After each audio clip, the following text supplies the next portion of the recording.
Hey everyone, welcome to Beyond Ray. Today we're discussing our season theme of how the designer's intention shows up in their products, specifically through the lens of sustainability. I'm joined by my co-host Ginger, and today our guest host is Lindsay Malatesta. Lindsay is a senior industrial designer at Multiplayer Design Studio in Brooklyn, with previous experience at REI, Burn Helmets, and more over the last decade. Her presence in our field has a through line of elevating underrepresented perspectives in design and making with a great deal of intention. She's the founder of Unified, a community for any industrial designer that is woman, non-binary, or trans. We had Lindsay on the show as a guest back in 2022 and are really honored that she's back in a host capacity today. Thank you for joining, Lindsay. Thank you for having me. Absolutely.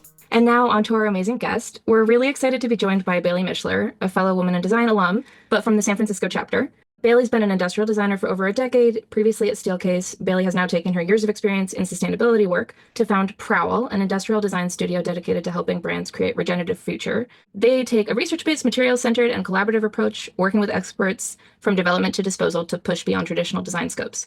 Baillie's also been on the ADA Special Jury for Sustainability since 2022 and is a really fantastic person to be here with today discussing how our choices and intention play out as we think about our sustainability footprint and the options to improve it.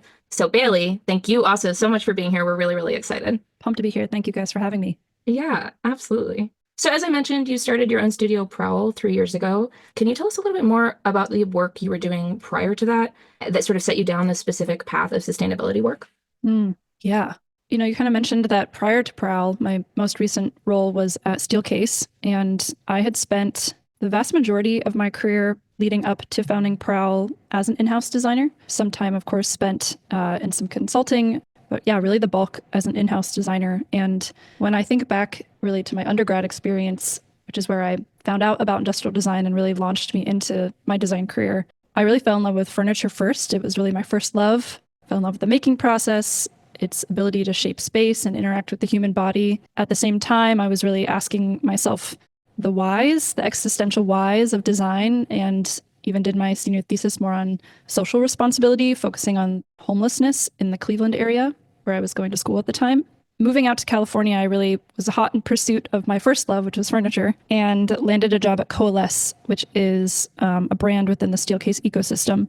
And it's actually where I met Lauryn, who I founded PROWL alongside. And working in-house, so many incredible benefits. I'm really happy with the course I took. But I think that bigger question side, that existential side that was seated in my college years kind of maintained itself. And there was always kind of gaps or witnessing a lot of waste or witnessing a lot of toxic materials or, seeing some of the horror of factory floors that we all read about, but seeing it really shakes you. And that really was sort of this continual looking for something, I guess, within my design practices around purpose kind of lingered. And when Lauryn and I met, we'd always kind of him-hawed and questioned about the what ifs and one days of starting something together. I don't think either of us knew at the time that it was going to be focused really on that environmental impact, but our decade-long careers respectively found us in that place that we wanted to start aligning our values with the skills that we had now developed along our paths.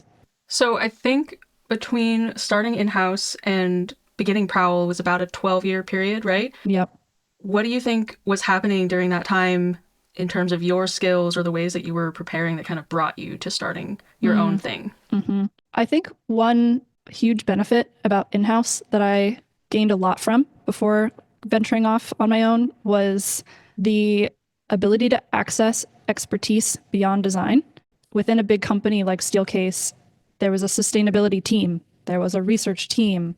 There was a team dedicated to just seeding, from product to parts of the process. You could talk to anyone and learn so much. And I think what I really hold of high value from my experience in-house are those people and are those groups that I got to learn from in a quote unquote safe corporate environment, right? Mm-hmm.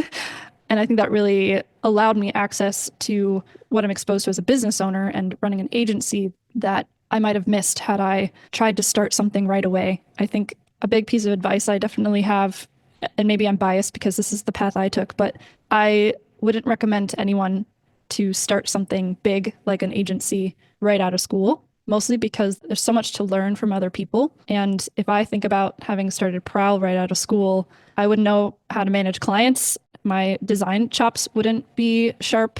I wouldn't have been exposed to the great team that was sustainability at Steelcase to understand sort of the metrics and process that they take. There was sort of that decade plus career of building the legs to stand on, before running.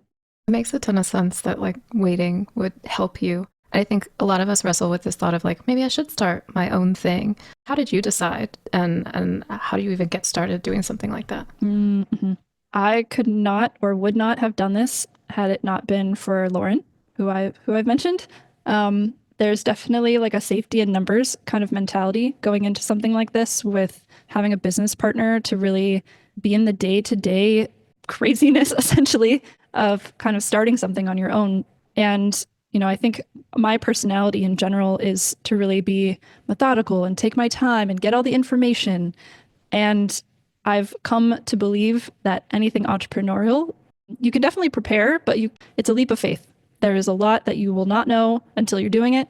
And really having a business partner who kind of crafted this vision to get behind and really fuel my inner fire for this purpose-driven work I wanted to be pursuing was really what kind of metaphorically grabbed my hand to help me jump off the cliff. So yeah, I think that might not be, a lot of people might be thinking that a solo path could be for them. And it certainly could be for a number of people. There's plenty of solopreneurs and people with just really that entrepreneurial spirit. I think as designers, we all kind of have a little bit of that no matter what. I think with design comes a little bit of that business side as we think about ideas and their applicability, right? But as far as starting a business with a capital B, for me personally, it was all about having that person to do it with. Do you think that you two kind of like march to the same beat side by side, or is it more like you're back to back and you look out for each other in that way? Interesting.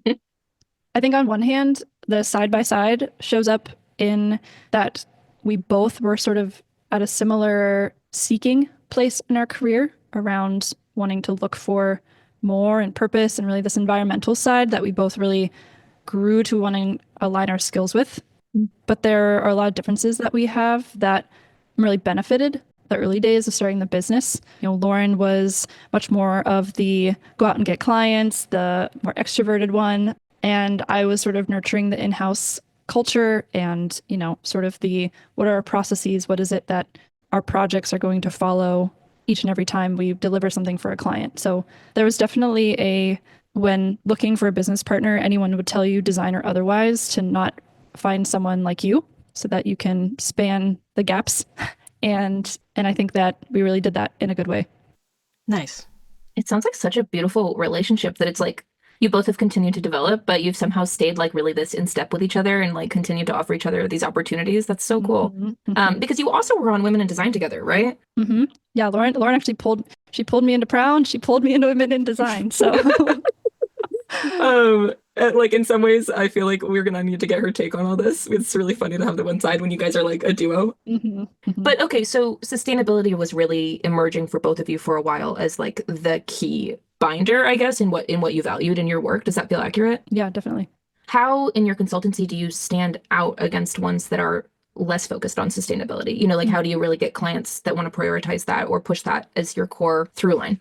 Whenever we started, we had a lot of people tell us that we should downplay the sustainability side of our agency because it was going to, quote, scare people away. Wow. A whole moment on that.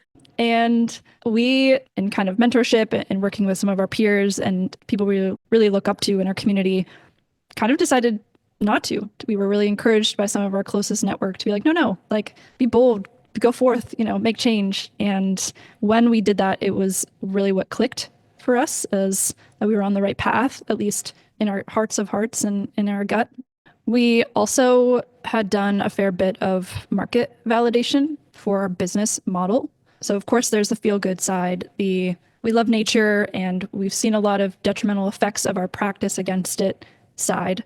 But we also have been doing, looking into a number of research studies about the growing consumer demand on sustainable goods, the willingness that people will pay more for something that's more environmentally responsible, the level of climate investment that had gone up over the course of 5 years across a number of fields. So it kind of affirmed the feel-good side with the business this is worthwhile side.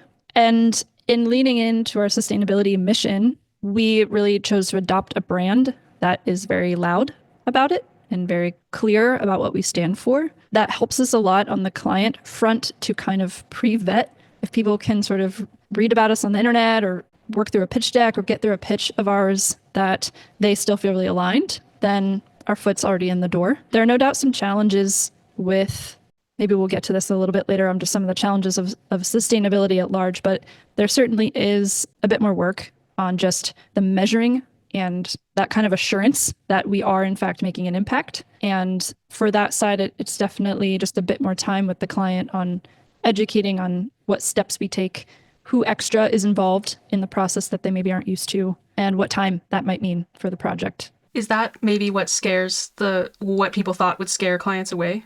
Definitely. I think also for any especially big clients, I think anything new that might shake up your day-to-day flow or your day-to-day business is always a big step, I guess big or small as a company. For companies not already focused on sustainability and choosing us in order to kickstart that for them, that's a big change. I think it's more the concept at large than it is about the process. Just for the average listener that doesn't know that much about sustainability work, can you explain what you mean by like extra steps or extra people involved? I think it would be nice to understand that a little bit better. Yeah, definitely. So our design process doesn't look dramatically different from conventional steps of you ideate, you prototype, you test, you scale, you launch. Mm-hmm. But what's very different for us is that there are more experts to ask along the way. So of course, there's the designer to engineer to manufacturer chain of communication that happens. But for us, there are also material scientists to confirm the color material finish selections that we are making, whether it's bio-based content that we are knowing that it is, whether it's the biodegradation ability that it has, down to then also bringing in sort of end-of-life experts. So that can look like recycling municipalities, that can look like composters, that can look like businesses focused on repairability and ensuring that our designs kind of meet compliance and legislation. So we just stretch a little bit people-wise beyond what is typical. And then another step that's a little bit different is for a lot of design, when you're kind of pitching a concept, depending on what phase you're in, it's very common, obviously, to talk about cost. But on top of cost, we are also working on other metrics, whether that's carbon, embodied carbon measurements, social impact. Tools such as life cycle analysis or LCAs are very common through sustainability work and help kind of communicate in numbers to aid the kind of qualitative side of the development process. So that's what it looks a little bit different for. Thank you. So many moving parts to this, and new information comes out all the time about sustainability. How do you keep up with that and run a business and do, our really easy job, industrial design? Oh, yes. What a breeze. Yeah. Life's a piece of cake. How do we do it? I think on one hand, we do it because it's what gets us up in the morning. There's always kind of time set aside subliminally for rabbit holes and newsletters and, listening to webinars while we're working. We're kind of trying to saturate our environment with all the fodder needed to kind of make this work happen. Through our work itself, we get to work on really exciting projects that can provide more space and time for really dedicated research on different topics. I mentioned repairability as one of them. We're working on a project right now that gets to focus heavily on repairability, which is exciting. And then in general, this isn't really something when we started the business that we kind of wrote down in ink as a must follow kind of rule, but we've kind of found that our time is split project-wise, not necessarily our day-to-day administrative task of running the business, but project-based work has kind of netted out at about 80% of our time servicing clients. And the other 20% of our time is kind of self-driven research that we're interested in doing as a studio. That can look like,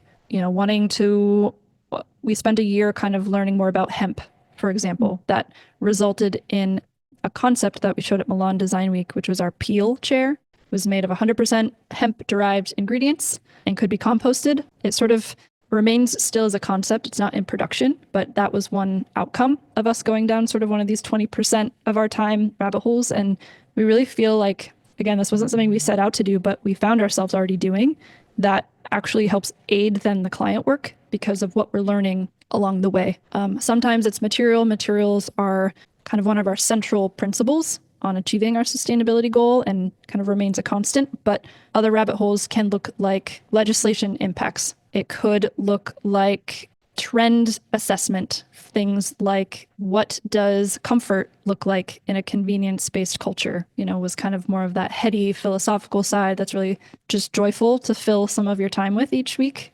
Yeah, it's not a perfect science, but in some weeks there's no time for that 20%, and some weeks there's a little bit more. Kind of just depends.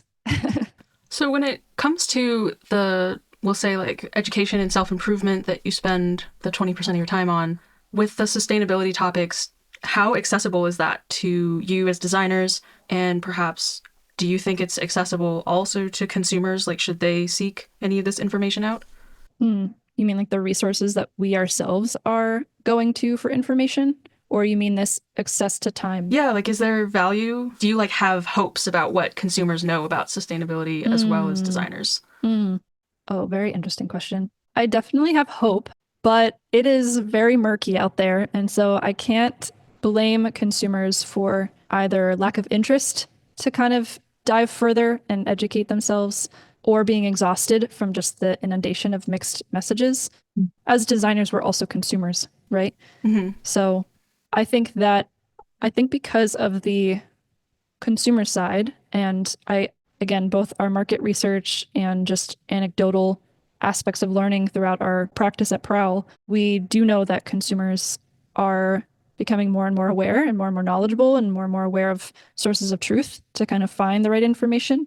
But knowing consumers are still confused, don't always know where to go, only helps, I don't know, and still further, like the designer is still so important in this conversation, because if at the end of what you create as a designer, the consumer is still really confused, then what did the designer do? And I know the designer doesn't hold all the keys, right? But I think that there is some responsibility we have to make that easier on the end for all of us.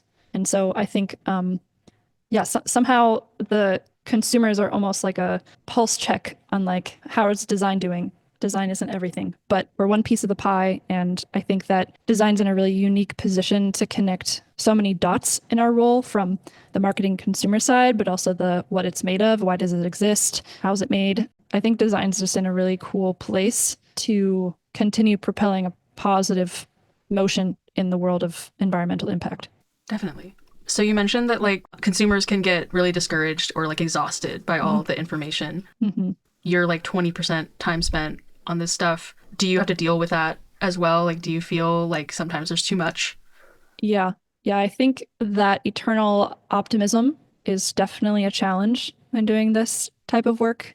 I'm just kind of reflecting on just recent experiences of just like, I think hopefully this doesn't take us off some tangent, but I think that one thing that I kind of shared some of my journey to finding sustainability as really what I wanted to focus on and what we really built PROWL off of. And I think that there's kind of a constant existential internal crisis that's happening around, is being in a role that continues to aid the making of stuff the right thing to have impact for sustainability? The world doesn't really need any more stuff. So it's kind of a constant thing to be faced with. And so even aside from what can definitely be overwhelming at times of the where to go for information, all of the resources that we could access to know where to go, all the sort of quote unquote rules the designer should follow if they want to achieve this, right? Certainly that can all be very overwhelming. In addition to then this overlay, this icing on the cake of sorts to this sustainability cake of, should we be making stuff? I don't know if I'm totally answering your question on like, is it easy to get overwhelmed? But maybe just from my own inability to find words on that, that's sort of proof enough.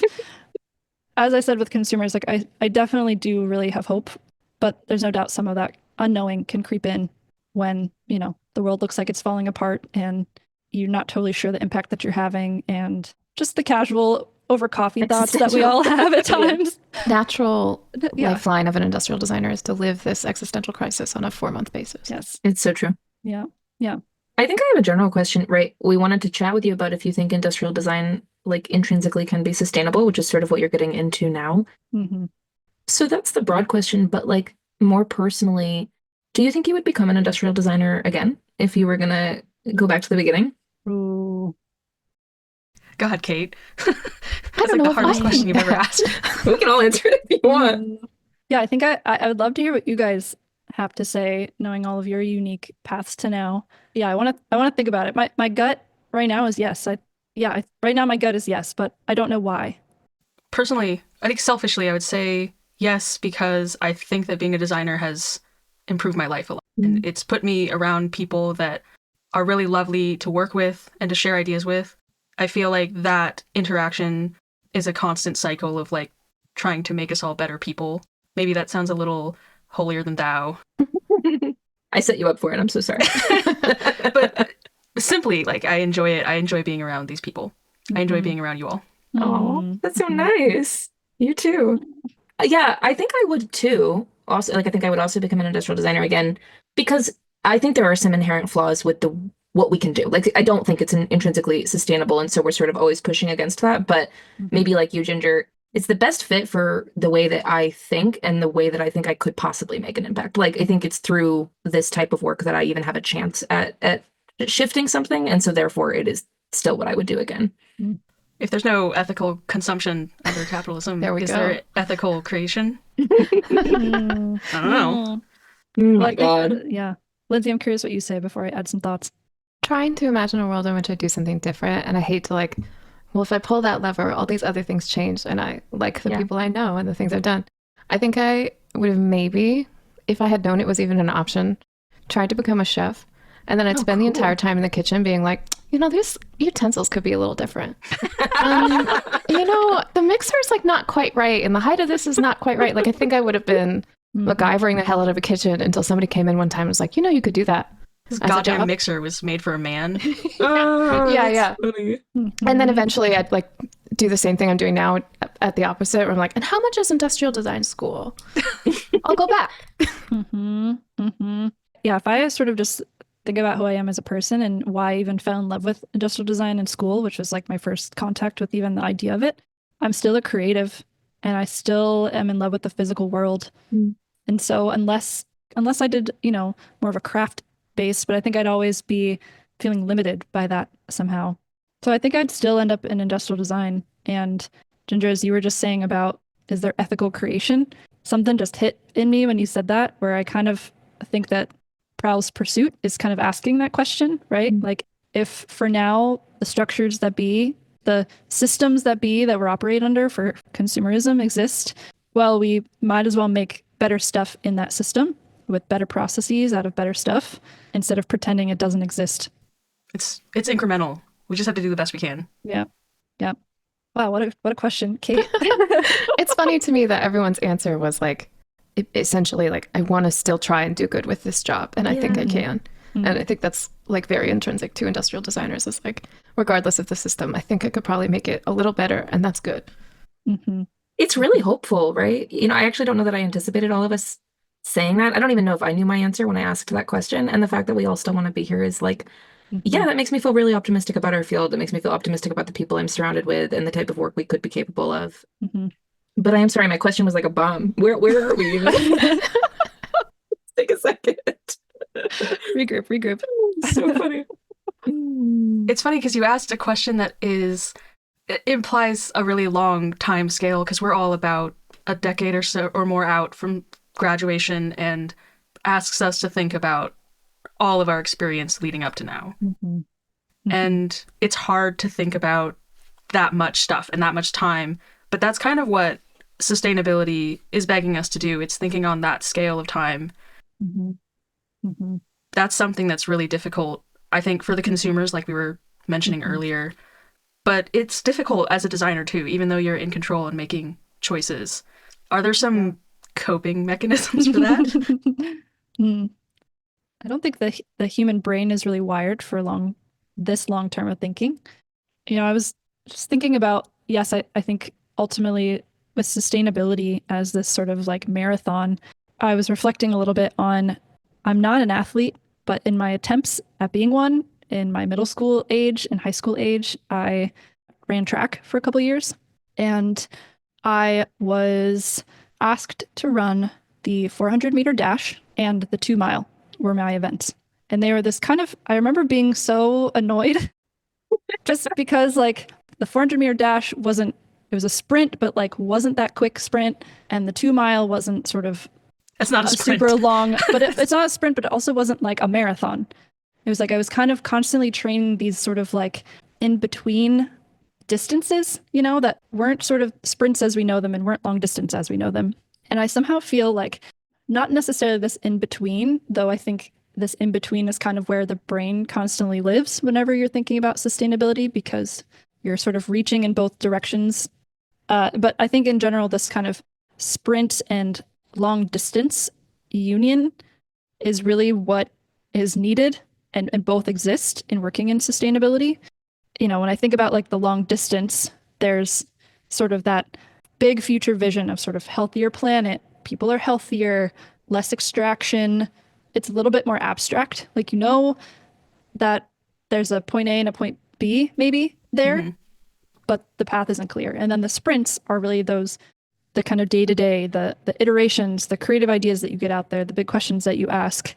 And the long distance also might be, poking holes, validation, like when I really distill it into the process, the certifications, reviewing with experts, things that take a little bit more time, thinking about the time scale.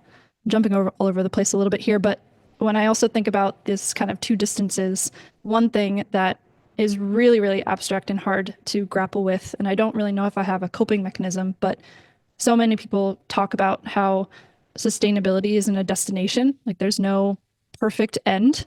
It's all just sort of a continual process of improvement. So when I even try to relate it then back to my track story, there isn't a 2-mile ribbon that you run through at the end when you've, quote, reached sustainability. And that alone, I think, is part of, I think, what applies to this, that day-to-day thing to almost overcome, that it's okay that we're not going to get there, quote unquote, because there isn't a there. It's really about that process and uncovering more stones and, or turning over more stones, the right colloquialism there, and seeking that end vision, even though the path to get there isn't a nice rubber track. I think we often really like clean answers to big problems, and that's not often what we get. When we were talking about this before, we talked about like my career and how it sort of came up at the same time as sustainability information was coming out. And during the course of my job, certain things I've worked on have turned out to be like super unsustainable, but I didn't know and I couldn't have known. And now we do, and there's new information out there and new materials over time, but it's a process that will be naturally imperfect. And we have to understand that like making a mistake isn't career ending or doesn't mean that you're like just the worst person in the world. You're actually just as bad as like coal mining. Congrats. That you have to kind of like stick with it and like really just keep yourself going. I'm curious, like, how have you dealt with some of those punches of like, for recently at REI, ours was like getting the PFAS punch of like, by the way, all the fabric you use, you can't use that anymore. How do you roll with that and keep going? I think that I just want to reiterate kind of what you said first about how there's constantly new information. And I think acknowledging that this is a process is the first step in feeling a lot better about doing the best with the information that we have. And there is sort of this fear phenomena happening. It's in the design community for sure, about this like fear of making the wrong decision or not having all the information to make a decision in terms of environmental sustainability. It's impacting businesses. Businesses are certainly, either afraid to greenwash or don't want to talk about even progress that they're making for fear it's not enough or it's not quite the right thing they said, the way they said it. And even consumers, right? Like they want to feel assured about the purchases that they are making and how they align with their values and what they care about. But is the information correct? Should they even be trying to buy sustainably marketed goods? Because is this, I don't know if I have one to all of us seeking our clear answers to life here today. I don't think I have sort of my roll with the punches guidebook per se, but I do really feel like the more I can sort of digest and feel it is true that sustainability is progress, not a destination, that I can feel a lot better about doing the best I can the day I make the decision, with what I have. a dear, dear mentor of mine told Lauren and I once that you don't know what you don't know till you know it. And it's like, yeah, of course. Like hindsight is 2020, but we didn't, when we were back there, we didn't know it. So again, I don't have any perfect solution, but I think just really owning the progress side and the constant evolve your knowledge, saturate yourself with more information, because all the information you consume is only going to keep making the day after the next and the day after the next better decisions because of what you've spent time consuming the day before, right? I think that's maybe to kind of go back to our 80-20, while it wasn't our goal from the get-go, I think maybe we somehow intuitively knew that 20% space for our own continued knowledge was going to help us feel armed day in and day out to not fear the decisions that we were making. Yeah, to keep you like just really attached to, I don't know, process like growth. Like you're continuing to always have a 20% chunk of time to just grow as designers and people knowledgeable about sustainability. Yeah. Because there's also so much, and no one could possibly, I don't think there's any even one class or one webinar or one anything that you could watch or listen to that would just magically, you'd come out and be like, ta-da, I know everything that I need to know about sustainability. There's so many voices in the community. There's so many amazing books, so many, amazing speakers. When I was in school, we had one sustainability project, but now I know of academia having sustainability focuses. It's like totally different. So I'm also just assured that no one could possibly consume it all anyway and be an expert right out the gate. So we're kind of all learning together, which makes it messier, but somehow more hopeful. I don't know why, but. No, I think that does make sense. We talked already about a little bit like the burden of information that's in consumer spaces. I think I just wanted to know, circling back to that a little bit, like what the emotional experiences that you guys try to create for not your clients, but like for their consumers. Do clients return back to you very often? Do you like stay in touch with the consumers over time, and sort of like what has shifted over the years in terms of how they want to experience the products that you're working on? Oh, interesting. I don't have any examples offhand actually about sort of the following along or, being in business now 3 years, we're not sitting on sort of a decade of data to really learn from. We do have the benefit of staying, building really tight relationships with our clients. And so we have had feedback for sure. But I think on more of a macro, more than an explicit project example, I've already talked about, we know that consumers are definitely interested in sustainability and they're seeking out sort of the right products to purchase.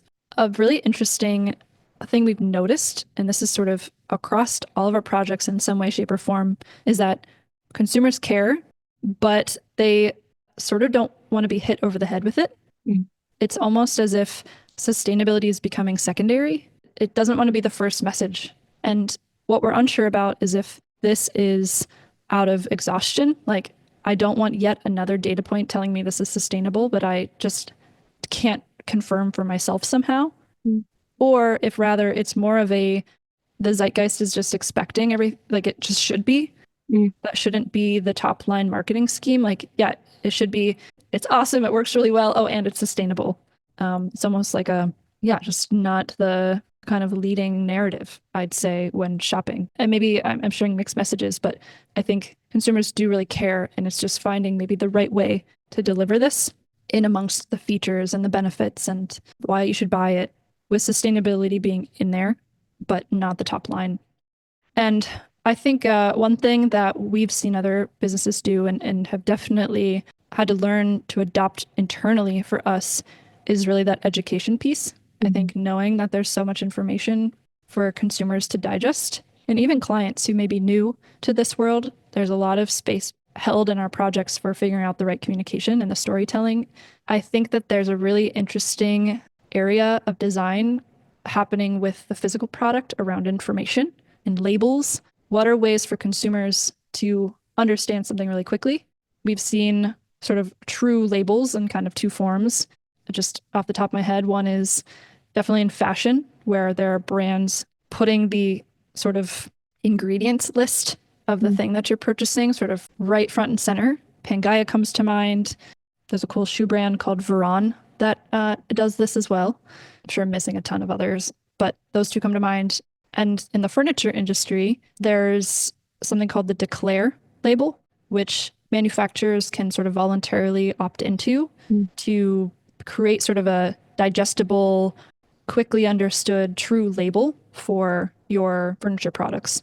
And this sort of ensures that you're not getting anything off a toxic red list, or the environment in which it's manufactured in is safe. There are sort of these places that are trying to kind of distill these really complex themes into the product in a way that makes it more understandable and consumer friendly. I think that the side of information and that storytelling side is something we're really passionate about. Labels were sort of one example, but I think there's many ways that consumers sort of want to find information, and kind of designing for that becomes its own unique node to each and every sort of product that we tackle. Yeah, that makes sense. I mean, I think like words in this field get watered down potentially faster than in most, right? So even just like the specificity of what you pick, or the idea that there's like a label that some sort of overall body is seeing multiple brands link up to, makes sense that that would stand out. Yeah.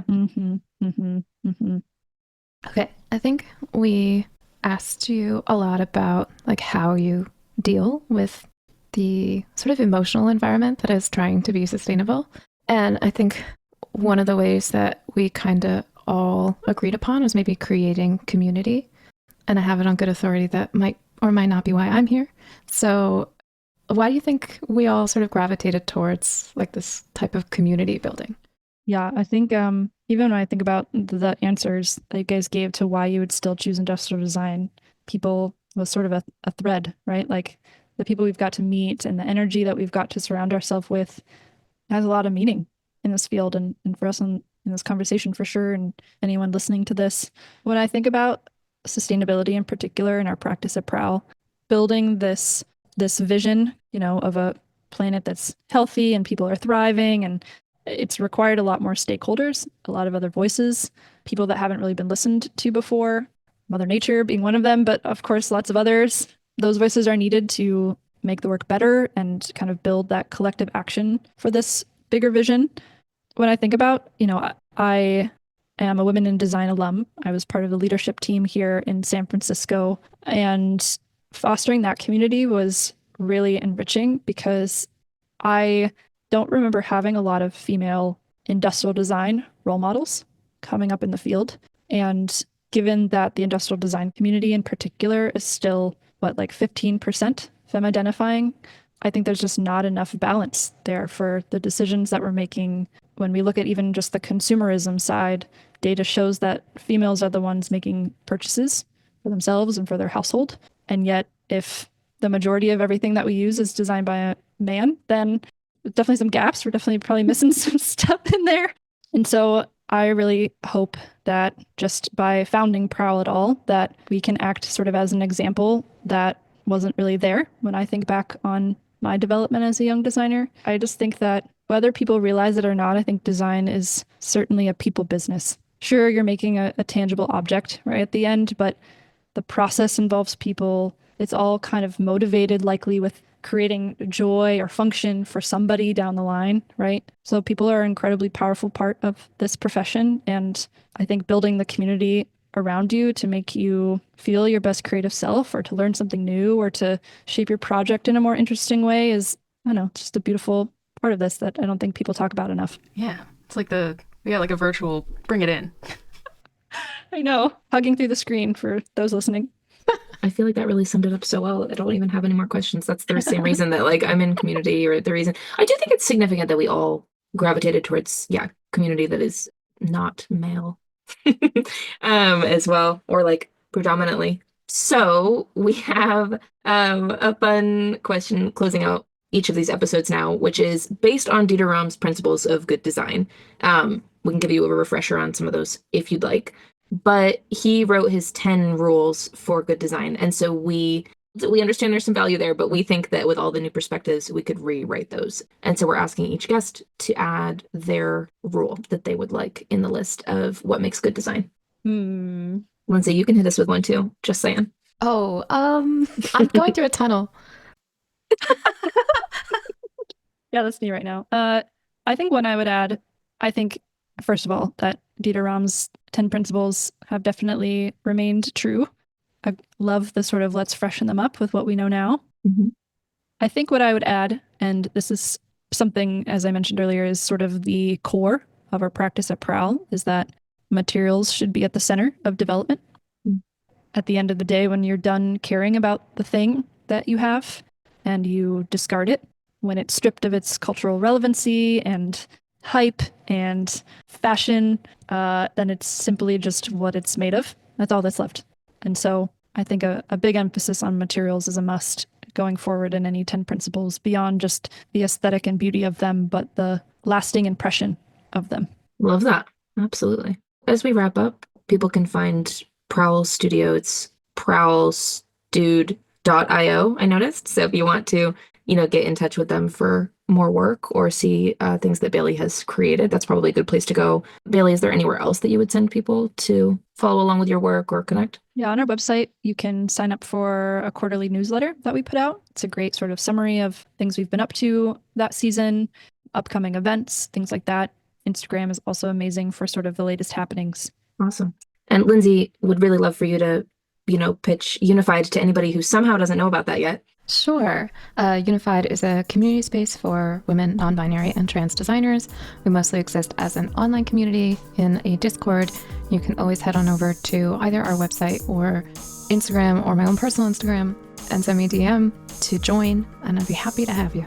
Awesome. And you can find out more about this episode in our show notes, which is on beyondraypodcast.com. And always follow us on Instagram as well at @wid_Seattle. Thank you, everybody, for being here to have this nice conversation. It was like heavy at times and also feel like a really big pick-me-up at times, which I think is the gist of working in sustainability generally.